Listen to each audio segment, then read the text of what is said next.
All right, guys, let's check out this Citizen Skyhawk.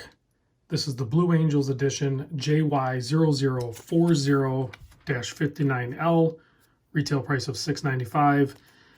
You're not going to pay that for them. Typically around $350 brand new. Used market, you're going to be probably closer to $200, $250 or something like that, depending on condition. And this is kind of like one of those ultimate dad watches. You're going to see this in the wild. This or other variations of the Citizen lineup. Definitely the Blue Angel models are probably the coolest looking ones, and there was a ton of them out there, whether they were just purchased at local jewelry stores or if they were gift watches or whatever the case.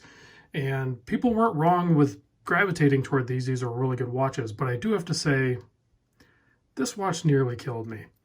Setting this watch, so a viewer sent in this watch, Emil sent it in, and pretty much all of the hands were misaligned.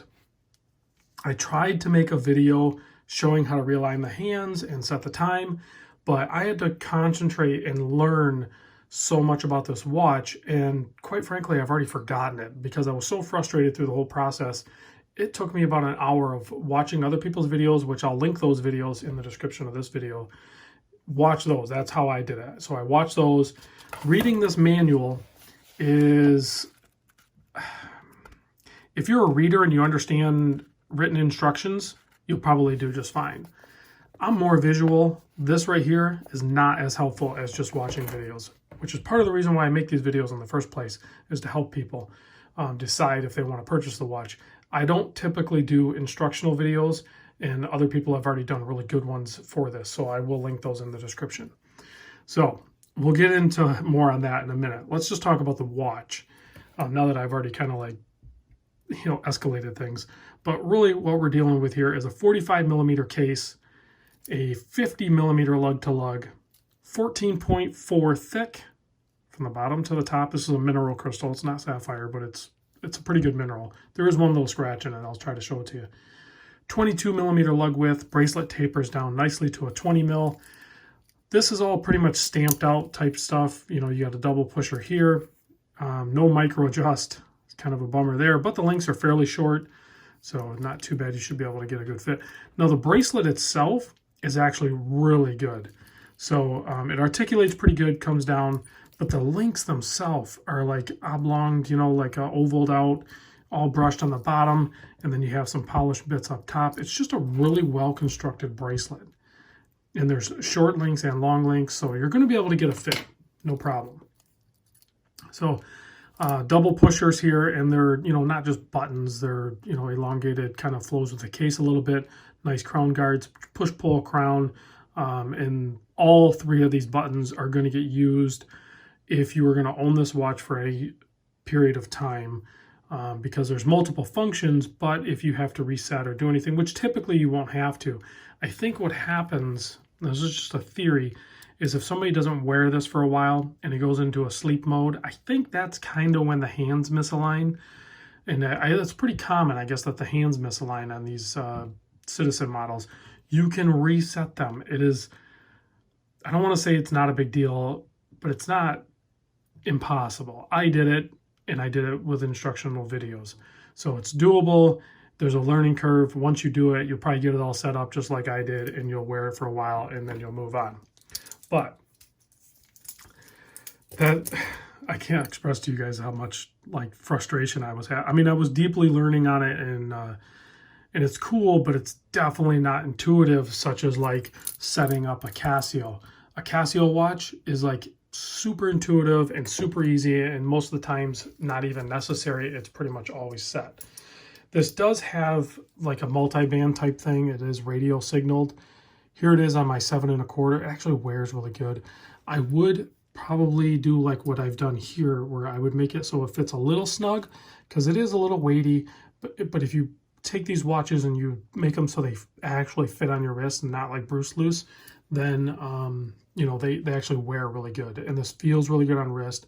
It's easily legible. The dial's crazy busy, but it's easy to tell the time, and you have a digital display. The current configuration I have it on now, you're going to have both your analog display and you have your digital display here for your time. Now you can change some things up, and you can do day dates, or you could do 2 different time zones. You have your UTC clock up top here. You have your always on battery level, but that hand was misaligned too. I had to line that up. You have your AM and PM stuff over here, you know, and then you can, if you pop the crown out, I'm not going to get into all this stuff, but if you pop the crown out, you can cycle that lower indicator here. You can go into a countdown timer. You can go into a chronograph function. You know, you can go into your world time, alarm 1, alarm 2, and then there's a couple other functions, but most people are just going to use this as a timekeeping watch, and that's fine. So there is lume on the indices in the hands, and there's a light. So of course this is the Blue Angels edition, so you're going to see on the case back here a really nice little plaque there. It is a Skyhawk Echo Drive, and then the Blue Angels shield across there. So pretty much you're never going to open that case back. With the solar technology that's in this, you're pretty much good for life. I charged it for a few hours today in front of the window, and the battery was actually almost all the way depleted, and I got, you know, I'm 3/4 charge now, so it's pretty good. It does have a rotating bezel here, and that's for doing, you know, calculations and everything like that most people don't use, but that's the theme of the watch. It is a, you know, flight type watch, so it has all that capability. So, and you can see, I mean, it's, when I zoomed in, I mean, you can see it's a really nice dial. It is welled out. It's, you know, laid out really nice. It's busy, but it's very good looking too. And, you know, the framing around some of these subdials look like instrument panels in an airplane or something.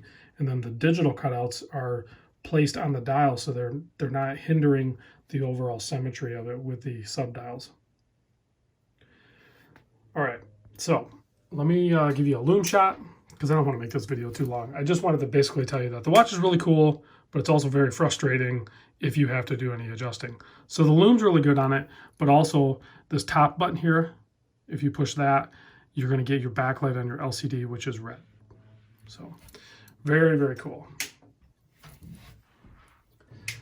And there's a bunch of awesome Citizen watches out there, so I'm actually a big fan of them. There was, like I said, there was one little scratch on the crystal.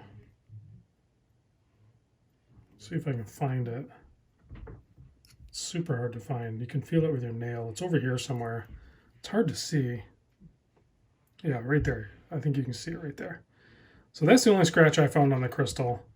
And I'm not sure how much the owner really wore this.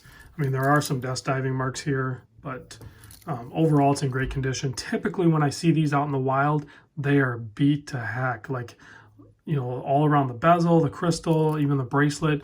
They did make certain versions of the Citizen lineup that had sapphire crystals. Those are definitely going to be more resilient, because a lot of times people, when they buy these, this is like their one and only watch. They wear it every day.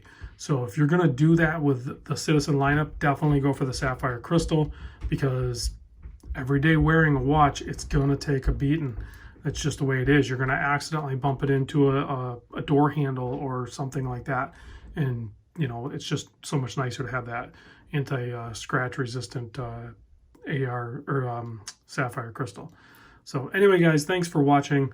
And hopefully you don't have a watch out there that nearly kills you, but this one almost did with me. I'll see you on the next vid.